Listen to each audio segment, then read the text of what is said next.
Hello friends, Shashi Agarwal channel के अंदर मैं doctor Shashi Agarwal welcome you all. तो आज का जो हमारा सब्जेक्ट है वो है Indian economic development, comparative development experience of India and its neighbour, जिसके अंदर हम ये इसको हम दो पार्ट्स के अंदर स्टडी करेंगे। आज हम अंडरस्टैंड करेंगे कि इंडिया जो है उसने जो डेवलपमेंट के लिए कौन सी स्ट्रैटेजी अडॉप्ट की, उसी तरह ही चाइना ने डेवलपमेंट के लिए कौन सी स्ट्रैटेजी अडॉप्ट की। अगर आपको मेरा ये एफर्ट सही लगता है तो please do like my video, इसको शेयर कीजिए, कमेंट कीजिए और मेरे चैनल शशि अग्रवाल को सब्सक्राइब कीजिए। उसी तरह आपको हिंदी के अंदर भी इसका वीडियो जो है शशि अग्रवाल इकोनॉमिक्स तथा लॉ क्लासेस के अंदर अवेलेबल है। तो सबसे पहले हम देखते हैं कि इंडिया, चाइना और पाकिस्तान जो कि आपस में पड़ोसी हैं और इनका जो डेवलपमेंट थी ऑलमोस्ट एक ही बार स्टार्ट हुआ, बट उनकी जो अचीवमेंट है उनके अंदर काफी ज्यादा डिवीजन है। चाइना ने इंडिया और पाकिस्तान दोनों को पछाड़ दिया। China has surpass both India and Pakistan. It means कि चाइना ने ज्यादा प्रोग्रेस की है एज कंपेयर टू इंडिया और पाकिस्तान, जो काफी पीछे छूट गए हैं। और चाइना जो है that has emerged as the second largest economy in the world in terms of GDP number, और उसी तरह ग्लोबल इकोनॉमी के अंदर ये एक मैन्युफैक्चरिंग हब के अंदर भी emerge हुआ है। इंडिया जो है चाइना से पीछे है और पाकिस्तान जो है इंडिया के पीछे है।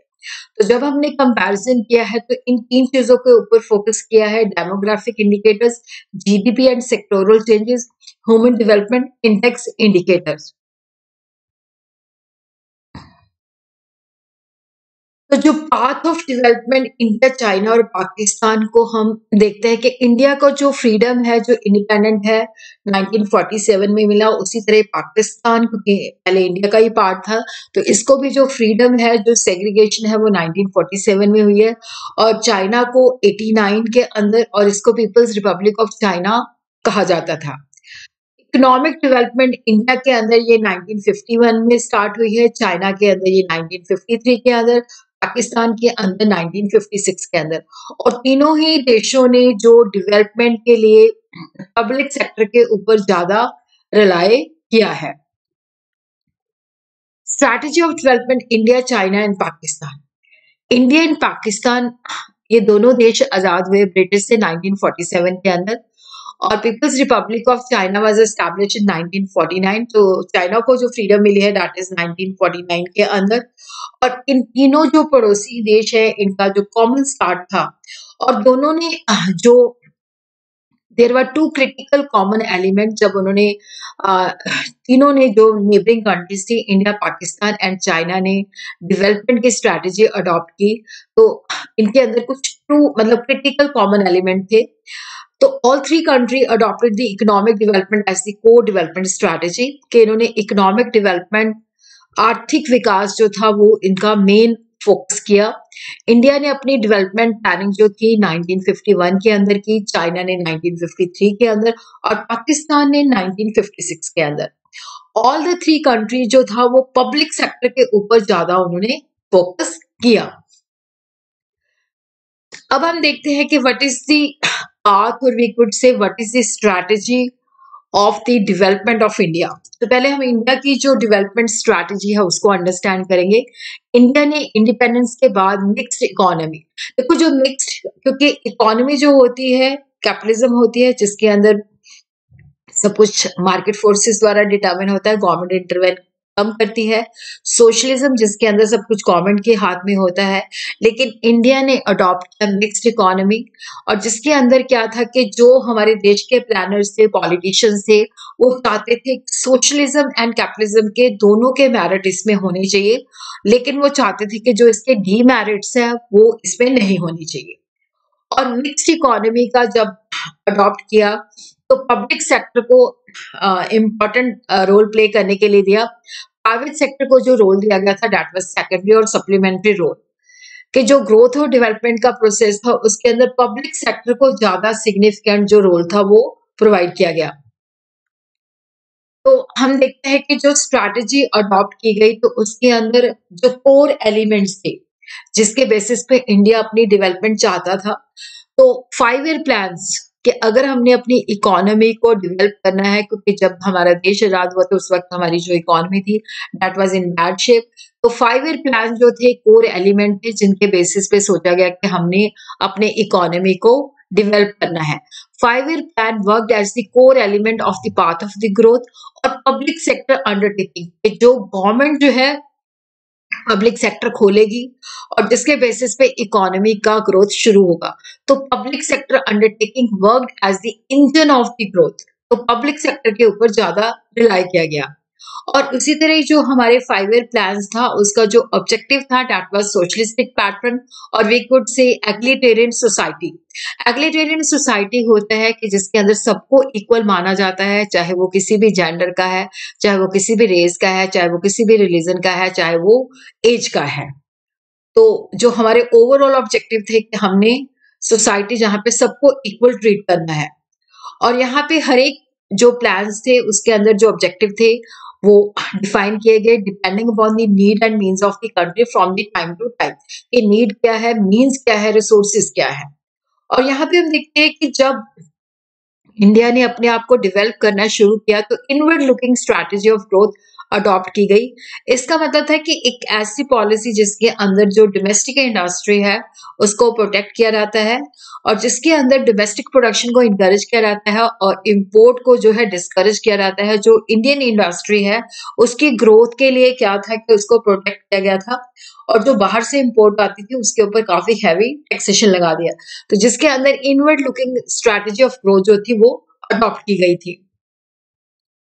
शॉर्ट रन पॉजिटिव इम्पैक्ट के जो इंडिया ने डेवलपमेंट का पाथ स्टार्ट किया उसका शॉर्ट रन के अंदर काफी अच्छा इम्पैक्ट था। तो इनिशियली सारी चीजें जो भी मतलब डेवलपमेंट पाथ अडॉप्ट किया वो उससे रिजल्ट जो थे ओके ओके थे। इकोनॉमी ने एग्रीकल्चर के अंदर काफी तरक्की की।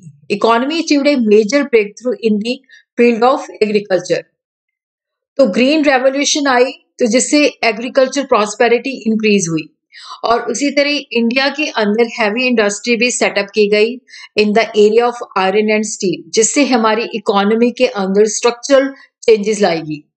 लेकिन ये जो अचीवमेंट थी इनके पीछे ये था कि विशियस सर्कल जो था पब्लिक डेट का और उसी तरह जो हमारे फॉरेन रिजर्व थे वो कम हो रहे थे। और जो क्योंकि जब हमने इंडियन इकोनॉमी ने जब डेवलपमेंट शुरू की तो उन्होंने पब्लिक सेक्टर के ऊपर ज्यादा रिलाई किया। तो पब्लिक सेक्टर जो एंटरप्राइजेस थे उनके लॉसेस बहुत ज्यादा इंक्रीज हो रहे थे। तो ये एक राइजिंग कंसर्न था कि लोन बढ़ रहा है, फॉरेन रिजर्व खत्म हो रहे हैं और जो पब्लिक सेक्टर ऑर्गेनाइजेशन है उनके लॉसेस जो है बहुत ज्यादा इंक्रीज हो रहे हैं। रीचिंग द थ्रेशोल्ड, इसका मतलब है कि 90 के अंदर इकोनॉमी के अंदर जो पब्लिक सेक्टर थे वो बहुत ज्यादा लॉसेस में थे और इकोनॉमी के ऊपर उसका बैड इम्पैक्ट पड़ रहा था। By the year 1990 the economy was so much burden with the dead weight. Dead weight का मतलब है कि पब्लिक सेक्टर एंटरप्राइजेस उनकी परफॉर्मेंस बहुत ज्यादा पुअर थी और उनके लॉसेस बहुत हाई थे। तो यहाँ पे जो इकोनॉमी के अंदर जरूरत पड़ी कि हमने इनवर्ड लुकिंग स्ट्रैटेजी से बजाय इन आउटवर्ड लुकिंग स्ट्रैटेजी को अडॉप्ट करना है, जिसके अंदर है कि प्राइवेट सेक्टर को भी इम्पोर्टेंस देनी है और जो बाहर से फॉरेन कैपिटल है उसको भी इनकरेज करना है। तो करंट जो सिनेरियो है कि अब जो 5 ईयर प्लान है उसको अबैंडन कर दिया गया है। प्लानिंग कमीशन की जगह पे नीति आयोग आ गया है। इकोनॉमी के अंदर जो फोर्सेस है सब कुछ जो डिटर्मिनेशन होता है ज्यादातर वो डिमांड और सप्लाई के बेसिस पे होता है और ग्रोथ स्ट्रैटेजी को ग्लोबलाइजेशन के साथ लिंक किया गया है। पास्ट स्ट्रैटेजी और we could say what is the strategy of the development of China. तो ये कुछ पॉइंट्स हैं वो याद होने चाहिए कि 1949 के अंदर इंडिया चाइना को यहाँ पे हम करते हैं strategy of development of China. तो ये कुछ पॉइंट्स हैं जो याद रखने हैं, एमसीक्यू की फॉर्म में आ सकते हैं कि चाइना को इंडिपेंडेंस मिला 1949 के अंदर और 1953 के अंदर जैसे इंडिया के अंदर 5 ईयर प्लान स्टार्ट हुए थे 51 के अंदर, चाइना के अंदर वो स्टार्ट हुए 1953 के अंदर और 1958 के अंदर great leap forward campaign launch किया गया था जिसके अंदर था कि इंडस्ट्रियलाइजेशन के ऊपर फोकस किया गया था। उसी तरह एग्रीकल्चर के अंदर कम्यून सिस्टम 1958 के अंदर के कलेक्टिव फार्मिंग होनी चाहिए। 65 और 76 के बीच में great great proletarian cultural revolution हुआ था। 1978 के अंदर major reform in agriculture, industry and trade which happened in China. तो अब हम देखते हैं कि जो पीपल्स रिपब्लिक ऑफ चाइना 1949 के अंदर इसको फ्रीडम मिली और इन्होंने जितनी भी critical areas of production activity थी सब कुछ वो गवर्नमेंट के कंट्रोल के अंदर था। इवन जो नेशनल रिसोर्सेज थे जिसके अंदर जमीन भी जो इंक्लूडेड थी वो गवर्नमेंट मोनोपोली था कि गवर्नमेंट की ऑनरशिप है, गवर्नमेंट के पास है। चाइना ने जो अडॉप्ट किया स्टैटिज्म और command economy as a model of growth in which जितनी भी रिसोर्सेज थे उस सब की ऑनरशिप जो थी वो गवर्नमेंट के साथ तय करती थी और गवर्नमेंट ही डिसाइड करेगी, स्टेट ही डिसाइड करेगी व्हाट टू प्रोड्यूस, क्या प्रोड्यूस करना है, हाउ टू प्रोड्यूस एंड किसके लिए प्रोड्यूस करना है। और strategy of development of China को हम कह सकते हैं दो एरियाज में डिफाइन कर सकते हैं, एक प्री 1978, एक पोस्ट 1978। तो 78 से पहले ग्रेट लीप फॉरवर्ड और ग्रेट प्रोलेटेरियन कल्चरल रेवोल्यूशन और उसी तरह इंट्रोडक्शन ऑफ इकोनॉमिक 78 के अंदर economic reform in faced manner. तो अब हम प्री 1978 पीरियड के अंदर दो मेजर इवेंट्स हुए, ग्रेट लीप फॉरवर्ड जिसका मतलब है कि यहाँ पे एक कैंपेन 1958 के अंदर शुरू किया गया कि हमने इकोनॉमी के अंदर जो इंडस्ट्रियलाइजेशन का प्रोसेस है उसको फास्टर रेट पे करना है, इकोनॉमी की डेवलपमेंट करनी है थ्रू दी इंडस्ट्रियलाइजेशन। एक campaign launch in 1958 to economic and industrial development as a faster rate. तो लोगों को इनकरेज किया गया कि वो अपने घर के पिछवाड़े के अंदर भी जो है हाउस होल्ड इंडस्ट्री सेटअप कर सकते हैं और अर्बन एरिया के अंदर इंडस्ट्रियलाइजेशन को बहुत ज्यादा बढ़ावा दिया गया और उसी तरह एग्रीकल्चर के अंदर भी रेवोल्यूशन लाई। वहां पे जो रूरल एरिया था वहां पे कम्यून सिस्टम जिसको हम कलेक्टिव फार्मिंग कहते हैं, कलेक्टिव फार्मिंग जो थी 1958 के अंदर हुई थी और इसके अंदर था कि हाउस होल्ड जो थे वो कलेक्टिवली उसको लैंड को ओन करते थे और कलेक्टिवली उसको कल्टीवेट करते थे।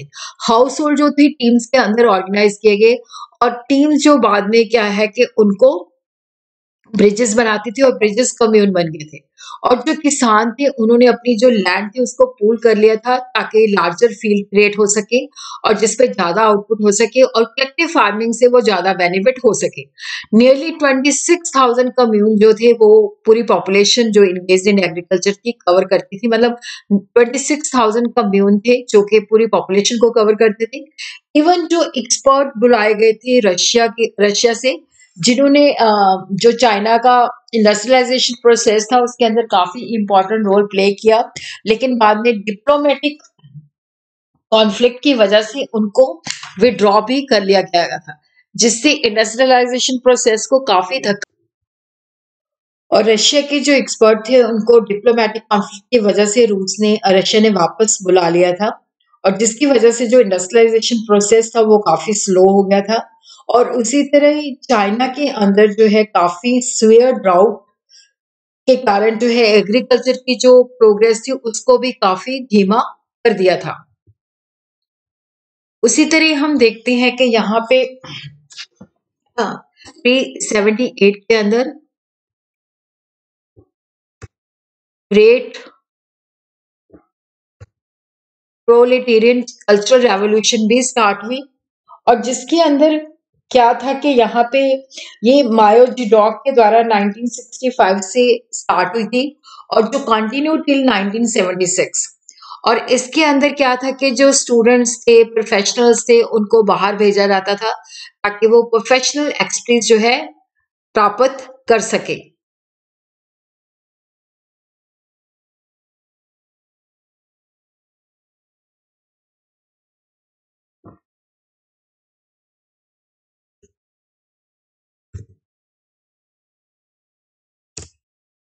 और उसी तरह क्या है कि ये जो मतलब इस तरह से कल्चरल रेवोल्यूशन लाई गई थी तो इससे जो रिसेशनरी साइकिल था चाइना का उसको काफी मतलब खत्म हुआ था। It succeeded in combating the recessionary cycle in China और उसी तरह यहाँ पे जो बेसिकली जो ग्रोथ की आइडियोलॉजी थी दैट वाज माओइज्म तो ये काफ़ी मतलब जो चाइनीज़ इकोनॉमी थी उसके जो डेवलपमेंट अ, पाथ को कंट्रोल करने में ये डोमिनेंट आइडियोलॉजी थी, माओइज़्म को अडॉप्ट किया गया।